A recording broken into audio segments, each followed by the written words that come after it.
ரொம்ப நாளா உங்ககிட்ட ஷேர் பண்ணலான்னு நினச்ச வீடியோ தாங்க இது. ஃபைனலி எங்க தோட்டத்தில பார்த்தீங்கன்னா, எல்லா கலர்லயுமே டேலியா பூ சூப்பரா பூத்துருச்சுங்க. பார்க்கவே அவ்ளோ ஆசையா இருந்தது.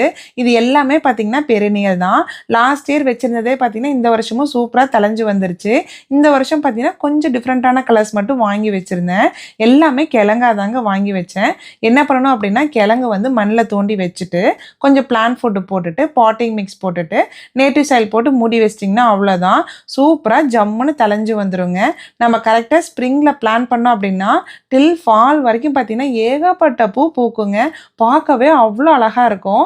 எனக்கு வந்து டேலியா பூனா ரொம்ப ரொம்ப பிடிக்கும். காலைல தூங்கி எந்திரிச்சு என்ன வேலை செய்றேனோ இல்லையோங்க, தோட்டத்துக்கு போயிட்டு இன்னைக்கு என்ன கலர் பூ பூத்திருக்கு அப்படின்னு சொல்லி பார்த்துட்டு தான் அடுத்த வேலைக்கே போறது. நான் வந்து லாங் வீடியோல டேலியா பூ வந்து எப்படி மெயின்டெயின் பண்றது அப்படின்னு சொல்லிட்டு டீட்டெயில்டா போஸ்ட் பண்ணியிருக்கேன். கண்டிப்பா மிஸ் பண்ணாம பாருங்க.